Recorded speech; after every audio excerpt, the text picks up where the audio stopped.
Bulletin का आगाज करेंगे। वजीर आजम शहबाज शरीफ ने कहा है कि जो कुछ 2014 में हुआ अब भी वही दोहराया जा रहा है। इस वक्त डी चौक में कई माह तक धरना दिया गया। बानी पीटीआई ने इन मामलात को संजीदा नहीं लिया। विफाक पर दिन रात चढ़ाई की जाती रही, धमकियां दी जाती रही। ये अजाइम मजमूम और नापाक हैं। मुल्क की जड़ें काटने की साजिश की गई है। तरक्की की राह में रोड़े अटकाए जा रहे हैं। धरने की साजिश दोहराने की इजाजत किसी सूरत नहीं देंगे। जहां धरने दिए जाएंगे तो वहां कौन सरमायाकारी करेगा? इस जत्थे को डर है मईशत पांव पर खड़ी हो गई तो इन्हें कौन पूछेगा? फसादी होश के नाखून लें, वो वफाकी काबीना के इजलास में इजहार ख्याल कर रहे थे।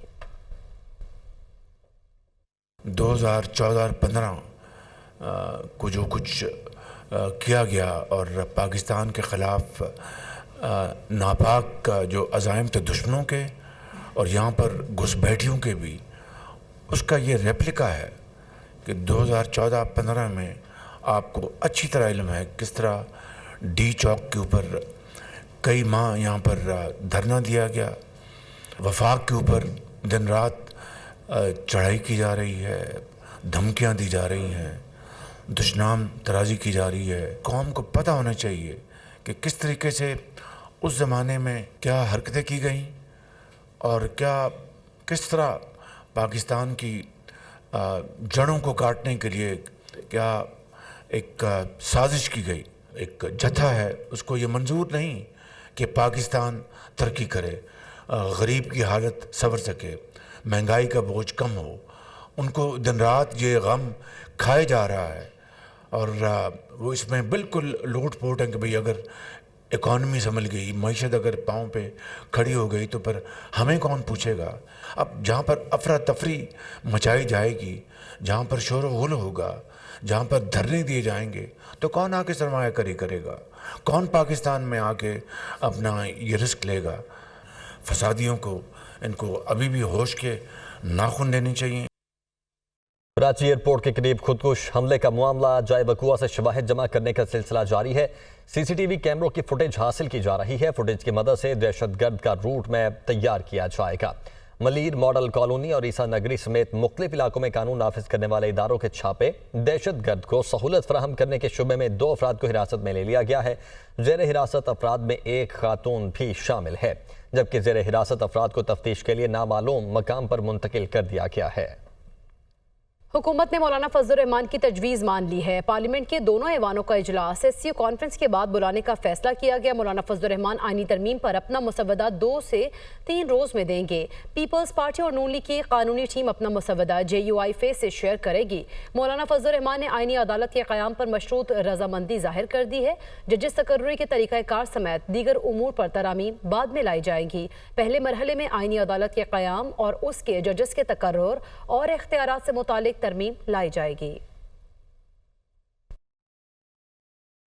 थाना कोसार में एहतजाज के दौरान तोड़फोड़ का केस। उज़मा खान और अलीमा खान का मजीद 2 रोज़ा जिस्मानी रिमांड मंजूर। इंसदाद दहशतगर्दी अदालत के जज अबुल हसन जुल्करनैन ने फैसला सुना दिया है। तो थाना कोसार में एहतजाज के दौरान तोड़फोड़ के केस में उज़मा खान और अलीमा खान का मजीद 2 रोज़ा जिस्मानी रिमांड मंजूर कर लिया गया है। बानी पीटीआई अली अमीन गंडापुर आज़म सवाती पर एक और मुकदमा दर्ज। मुकदमे में 2000 से 2500 नामालूम कारकुनान भी नामजद किए गए हैं। मुकदमे में दहशतगर्दी समेत 12 दफात शामिल की गई हैं। मुकदमे में कार्य सरकार में मुदाखलत, अगवा, दहशतगर्दी, इक़दाम कत्ल, सरकारी असलहा छीनने समेत दीगर दफात शामिल की गई हैं। बानी पीटीआई ने जेल में दी गई सहूलियात का नाजायज़ इस्तेमाल किया गया है। मुकदमे का मतन।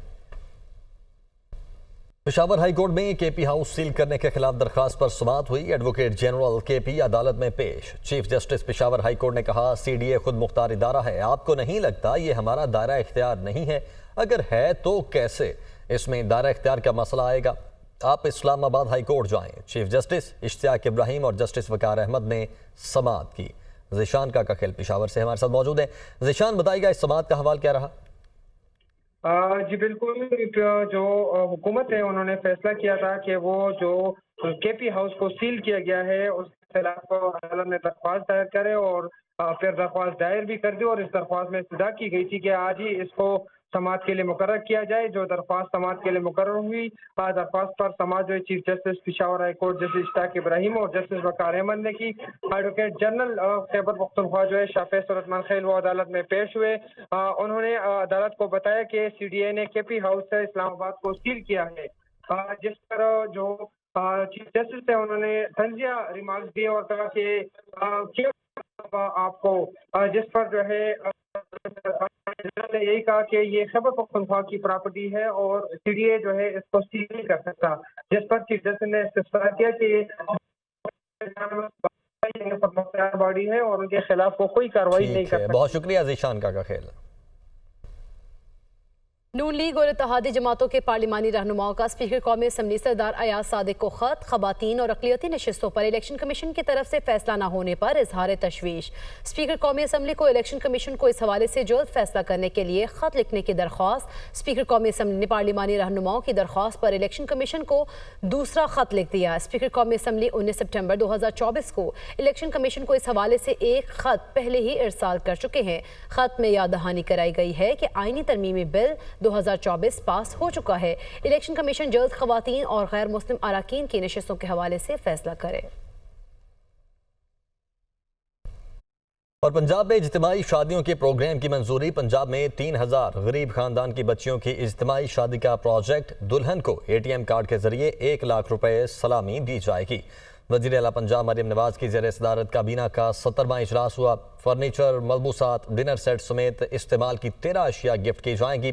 वज़ीर आला मरियम नवाज की इज्तिमाई शादियों का दायराकार मज़ीद बढ़ाने की हिदायत। ई-बस सर्विस स्कीम की मंजूरी। पहले मरहले में 27 बसें जाएंगी। वज़ीर आला मरियम नवाज ने लाहौर में इलेक्ट्रिक टैक्सी का प्लान भी तलब कर लिया है। मरियम नवाज का सूबे भर में आटा और चिकन के निर्ख की कड़ी मॉनिटरिंग का हुक्म। अलहमरा लाहौर में अजोका थिएटर फेस्टिवल के लिए 10 मिलियन रुपए के फंड्स की मंजूरी। पाकिस्तान स्टॉक एक्सचेंज में मुस्बत रुझान। 100 इंडेक्स 85,700 पॉइंट्स की बुलंद तरीन सतह पर पहुंच गया। मार्केट में सरमाया के फरोग की वजूहात क्या हैं, ये बता रहे हैं अली मेहदी। हाँ जी बिल्कुल, पाकिस्तान स्टॉक एक्सचेंज में आज भी मुस्बत रुझान है और इंडेक्स जो है 85,700 की तारीखी बुलंद तरीन सतह तक भी पहुंच चुका है। क्या वजूहत है मार्केट में सरमायाकारों का इंटरेस्ट बढ़ने की? डायरेक्टर आरिफ हबीब ग्रुप एसएल मेहंदी साहब हमारे साथ मौजूद हैं, इनसे हम जानते हैं। अक्रॉस द बोर्ड तेज़ी देखी जा रही है। फर्टिलाइज़र सेक्टर में भी जो आउट परफॉर्मेंस देखी जा रही है, ऑयल एंड गैस में भी देखी जा रही है, बैंकिंग में भी देखी जा रही है। और आई थिंक कि इसका मेजर रीज़न यही है कि अर्निंग अनाउंसमेंट जो है इस वक्त आने हैं। बैंक के लेंडिंग रेट्स काफ़ी ज़्यादा गिर चुके हैं। K-8 पर जो है वो लेंडिंग हो रही है। सरप्लस लिक्विडिटी है, चूँकि सरप्लस लिक्विडिटी है तो लेंडिंग रेट्स कम हुए हैं। लेंडिंग रेट्स कम होते हैं तो इन्वेस्टर जो है लेवरेज कॉस्ट उनकी जो है कम हो जाती है। तो आई थिंक कि सीमेंट सेक्टर के अंदर मेनली जो है वो तेज़ी देखी जा रही है इस लेवरेज कॉस्ट के कम होने के बाद। आपने गुफ्तगू सुनी, माहिरीन का कहना है कि जो कंपनीज़ के क्वार्टरली रिजल्ट्स आने वाले हैं उसके हवाले से बहुत अच्छी तवक्कात हैं और लेंडिंग रेट्स जो कम हुए उससे लिवरेज में इन्वेस्टर को आसानी हो रही है और मार्केट में इस वक्त जो है बूस्ट ट्रेंड है जो कि कंटिन्यू कर सकता है। जी।